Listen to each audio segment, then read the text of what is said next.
Today, it's another episode of Crazy Cults. But this time, we're going to be looking at a cult that's atheist in nature.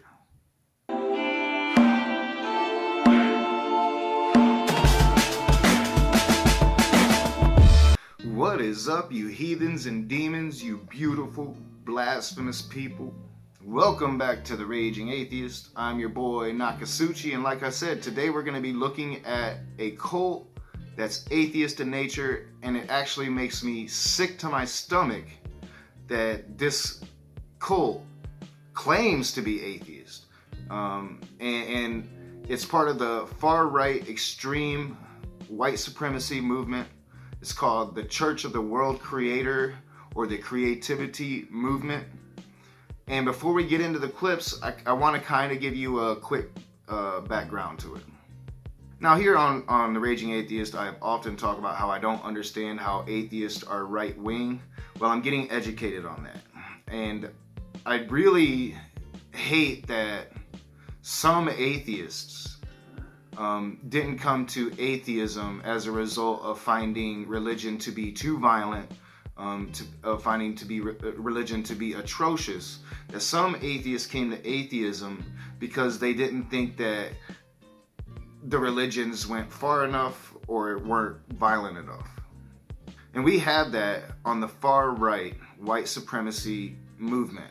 I've always associated skinheads, Nazis with Catholics. Hitler was a Catholic, and I've always just lumped that movement in with some very warped extreme version of Christianity. But I'm getting educated, and I'm coming to realize that a lot of people on the far right, a lot of neo-Nazi skinheads back in the 90s, back in the 80s, well, they came to see that having faith in Christ really stopped people from committing violence in the name of their ideology, in the name of white supremacy. That they felt like if they could get Jesus out of the equation, then they could get people to be more violent when it came to white supremacy. Hence, this Russian dude, can't quite remember his name, but down in North Carolina created the Church of the World Creator, created the Creativity Movement, and it was basically a movement of the far right extreme white supremacists that was atheist. They did not believe in God. And I don't understand how you can be atheist and not believe in God and yet create a church of the Creator. I don't understand that, but no shit. This cult is real. It still exists today, but it's nowhere near as big as it used to be, and it was never really that big. Really fringe far-right people either accept this doctrine or they don't. They stay with Christianity, and they're using Jesus as their justification for their hatred.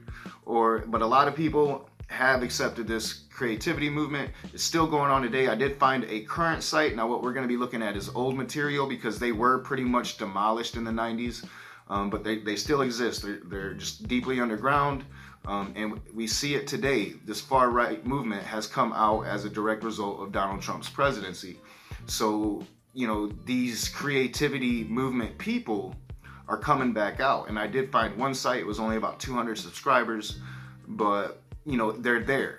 They're there. And I didn't want to show that because I didn't want to give any kind of airtime to these current douchebags. We'll just talk about the ones in the past.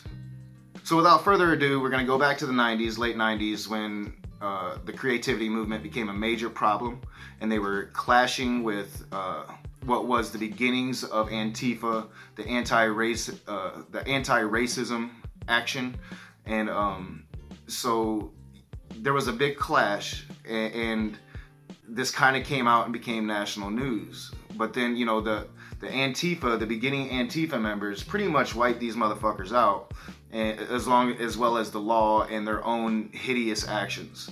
So without further ado, let's find out what the fuck the creativity movement is all about. So when I heard Matt Hale was successfully recruiting young people in the upper middle class, I had to talk to him.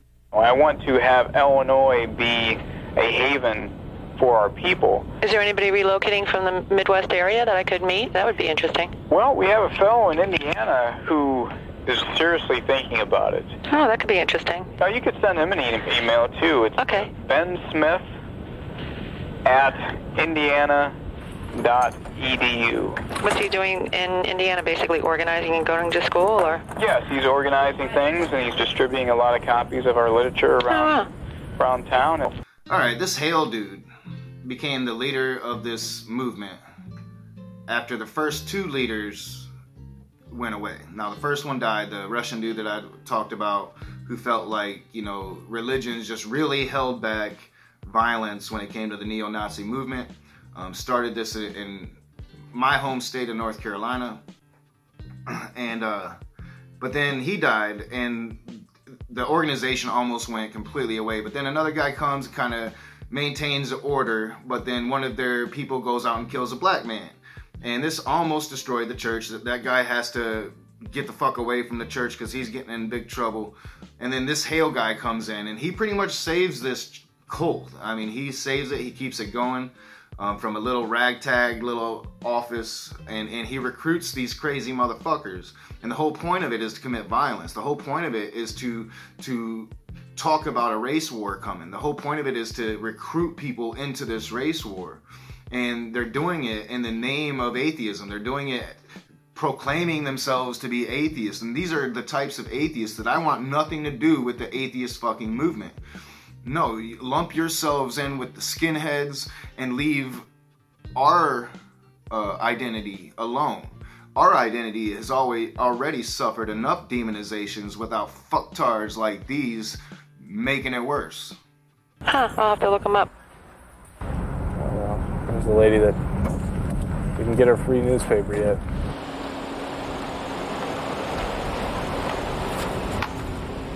White supremacists are lurking. I'm sorry, could you say that again? Because I didn't have a thing going. No. Just saying how you guys are going to promo this. A seemingly peaceful town, but Reverend Hale is sowing the seeds of hatred. Now, why is this so important? Well, like I said, there's common shit going on when it comes to this far-right extremist movement. Donald Trump has brought him out of the woodwork. Now, whether you like that statement or not, I'm sorry, but it's the truth. Whether he meant to do that or not, I'm not going to pretend to know the answer, but it's the truth. And these ideologies find weak-minded people. Like this should be a red flag to anybody that knew this guy, right? This Ben Smith guy. I mean, he's a loner. He's by himself. He's pretty much harassing people with his hate-filled ideology. And I'm all for the freedom of speech. But this takes that too far, in my opinion.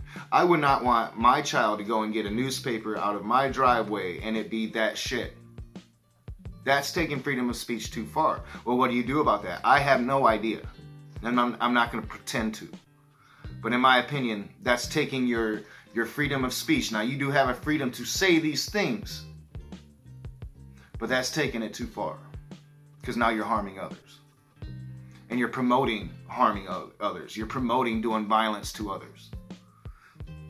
So, you know, free speech is a slippery road. And I'm not going to pretend to be an expert on it. I have my gut feelings on it. Normally, I would want even these type of fuckers to be able to say what they want to say. And I would want different-minded people to be standing in opposition to them. That's why I tend to side with Antifa, even though I don't agree with their methods. I don't think that violence is the answer. But I respect that Antifa is the only one standing face-to-face against them. And sometimes violence does need to be met with violence. These people want to do violence. And this should have been a red flag. Anybody that knew this kid should have seen what was going to come with this kid. And just the ideology alone. If you believe this shit, there's got to be something wrong with you. Do your parents know you're here? Mm-hmm. Yeah, my parents know that I'm here. We're not really on speaking terms at this point, though. A move it's a sacrifice, but it's it's definitely worthwhile if we can get this organization going and really become a force to be reckoned with. Ben talked about nonviolent tactics, but in the early 90s, a member of his church was accused of murdering an African American. Using the courts to defeat the racist group, the Southern Poverty Law Center won a $1 million lawsuit on behalf of the victim's family, leaving the Church of the Creator bankrupt. But this 1994 victory didn't last very long. It wouldn't last very long, because that's when the Hale dude would come in and take over and reorganize. And they'd be reaching out and they'd be preaching this ideology to skinheads. Skinheads that might have been held back because their God Jesus told them to turn the other cheek, or live by the sword, die by the sword. I mean, these are the reasons why they deemed the words of Jesus to be antithetical to their cause, and why they went atheist. And it just sickens me to say that. It just sickens me. You came in 1995, right? Yeah. So this particular book doesn't really, I don't think it mentions you at all, actually, but it talks about the history of what Church of the Creator was. Right. So if you can put your, there's some places I marked, you can maybe make your comments about it. Okay. What do you see? Well, you know, when I read things about plots to bomb and things of that nature, that makes about as much sense as blaming the Pope in Rome for every abortion clinic bomber. There is one slight difference between you and the Pope. Now, I'm going to ascertain that the Pope and pretty much all Christian rhetoric against abortion goes against the Bible and does push the crazy of the crazies to commit atrocious acts. But they're not telling people to do that. That's the difference. The Pope isn't saying abortion's evil, go kill abortion doctors. But you are saying to go harm people. You are saying to do violence. You are promoting a racial war. That is a huge difference. If people are going to commit illegal activities, they should do so outside the World Church of the Creator to protect the church and to protect themselves. This is just the general haters. we have a Negro in here, Robert Brock. You know, and I always find it funny how it's these types of dudes, you know, like this guy thinks he's superior to everybody else. Like, this guy thinks he's superior to LeBron James. You know, this little pissant of a human being, scrawny ass, looks like a fucking dork. Let's be honest. I mean, he looks like the kid that you picked on in high school. Or at least if you were the alpha type like I was. You know, I was a cruel motherfucker, I ain't gonna lie. I've changed a lot. So, I mean, it's just hilarious that it's this motherfucker that thinks he's superior to LeBron James. He was against the Holocaust. Certainly the next book I should be in, I would certainly think. James K. Warner.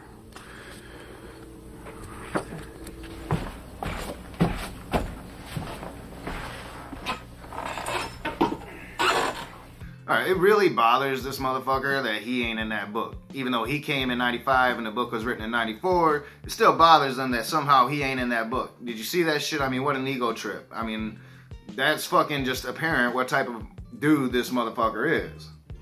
And then the whole stomping on the Israel flag thing. You know, I'm not a big fan of the country Israel. You know, I tend to be a liberal. I am a liberal. I am a progressive. And I tend to find their actions on the Gaza Strip atrocious. I also tend to find Palestine's actions on the Gaza Strip to be atrocious. And I do not like Netanyahu or the far-right government of Israel. But that being said, you know, I'm not going to step on the flag of a nation really for any reason. Like even if it's say if there was a Russian flag who's always been the enemy of the United States, as an American, I do take pride as being an American. I wouldn't feel a need to step on that Russian flag. I have an understanding that while the country and the government might be an enemy of my people, then not every single person in Russia is. Right? But these people, and he is stepping on this flag to insult a race of people, Jewish people. And then he goes and sits in his little shitty, in front of his little shitty computer in this little shitty office, obscure, because that's how these people operate from the fucking shadows.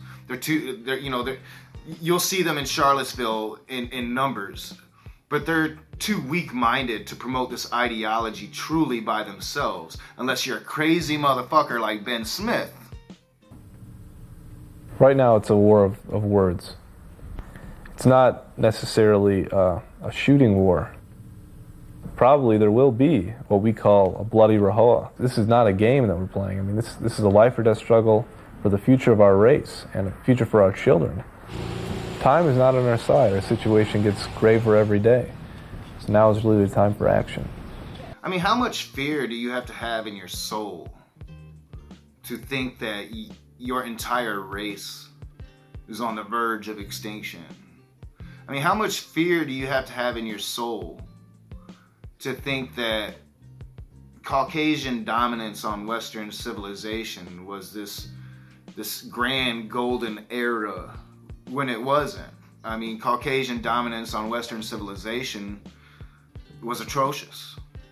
I mean, how much fear do you have to have inside of you to make you want to lash out in violence over it? I have no understanding of this type of fear. I do not like fear. I do not like feeling it.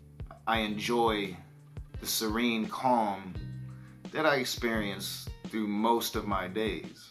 I do have spikes of emotion. But this type of fear, just so afraid of the unknown that you would lash out and kill that unknown, is a mystery to me.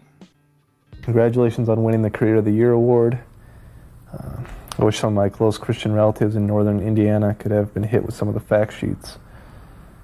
Not that it would do much good. Keep up the good work. We have one hell of a fight on our hands to preserve the existence of our white race, as Hitler found out some 50 years ago. Delinda S. Judaico. What does that mean? Death to Judaism. If they violate our constitutional rights and say we can't put out our literature, we have no choice but to resort to acts of violence and really to plunge this country into a terrorist war they've never seen before. You do not have a right to put out your literature. I mean, you have a right to write your literature. You have a right to compose it and then pass it out to people that want it. You have that right, but you don't have a right to say like a book deal, or you don't have a right that every person should have to read your shit. You don't have that right. And in fact, if the shit you are promoting is hate speech, you don't have that right.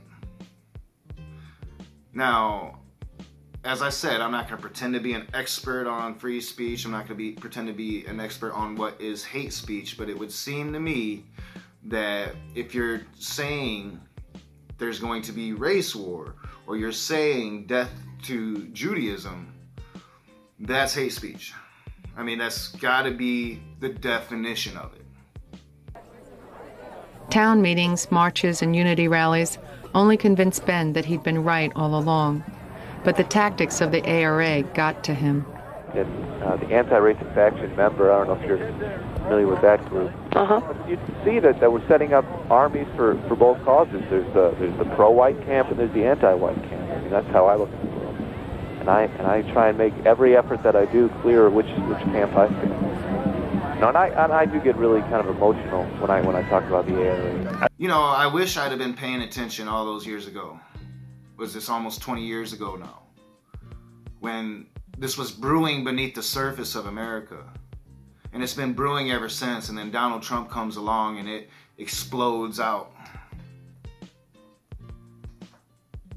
You know, every time a Republican speaks against Antifa, they're speaking against the people on the front lines, against these monsters.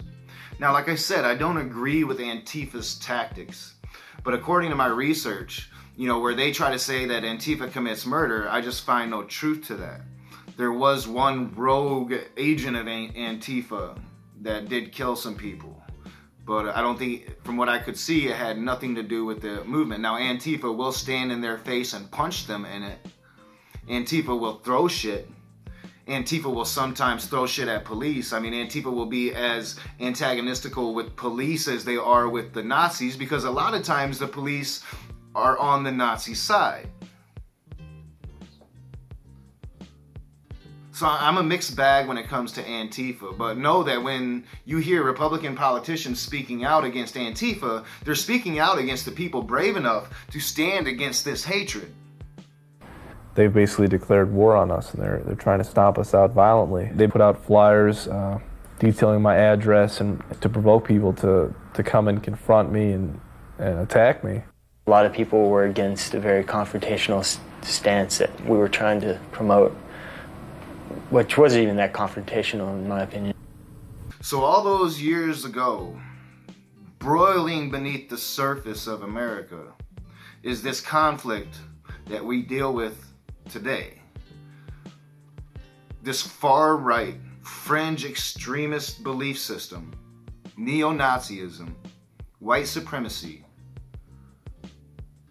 waging their war, and on the other side of that is Antifa. We see this in America today on a national spotlight. But it's been broiling beneath the surface for 20, 30, 40 years. Tired of death threats and smashed windows, Ben made his way to World Church headquarters and joined what was only a handful of people. He was now faced with the types of sacrifice that often made young people drift out of the movement. He had no job, his girlfriend left him, and one day was the same as the next. Really, I mean, if you're not going to stand up for your beliefs, life's just really not worth living. To want to live in a world where blacks have power over whites, where Jews are in control, you know, I think that's a sickness, and I'd like to eradicate that sickness. And how is this guy not immediately locked up as a danger to society? Now, I'm a person that went to prison when I was young. So I'm not, it's not very easy to get me on the side of send the motherfucker to prison, even if he hasn't committed, you know, broken a law. And I'm not saying send him to prison, but I am saying how come if he's talking about the eradication of a race of people, or if he's talking about the eradication of black people, you know, how come he isn't put in a place to where we can psychologically evaluate this guy? Because guess what? No surprise. No fucking surprise. This guy right fucking here is a mass shooter. About 2 weeks after I filmed Ben, I heard news reports of a man on a deadly racist rampage in Illinois and Indiana. He was driving a blue Ford Taurus.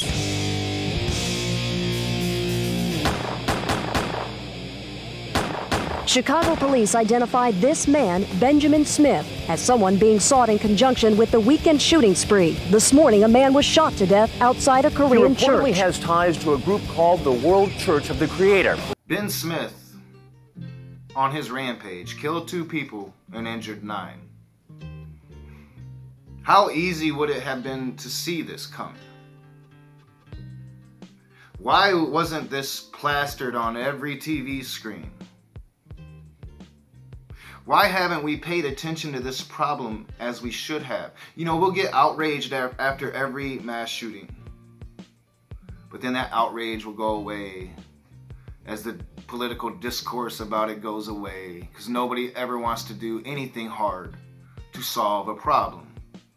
And this is a problem that has been going on a lot. This is something that you've heard me address a lot. There was no surprises when this motherfucker became a mass shooter. He was on a recording, interviewed, espousing this shit. You know, as a country, we've got to come to a determination what we're gonna fucking do about this. How much is the safety of our children worth? How much is our safety worth? You know, and this discussion it isn't about a Second Amendment right, because that discussion is a long political discussion about what that even means. This is a discussion about what we will and will not tolerate. 10,000 skinhead youth in this country. Somewhere down the line, there's one of them. One of those 10,000 of the crazy ones will eventually do it. And they celebrate that. They celebrate this Ben Smith dude as some kind of fucking hero. They know that the more people they bring into this ideology, the more chance they have of committing an atrocity like this, of getting somebody that will commit an atrocity like this. And they love that. That is their goal. And that's what sickens me, that this is considered an atheist cult. And it's a cult even though they're pushed off into far-right obscurity that exists today. We need to be aware of it. We need to understand that it's still happening. That this war we're seeing played out on a national spotlight between the neo-Nazis and Antifa is a war that has been playing out for decades. And we need to know the truth. As always, I'm your boy Nakasuchi. This is The Raging Atheist. If you like my videos, hit that thumbs up. Subscribe to my channel. Share me on your social media. Comment in the comment section below. I'll see you soon.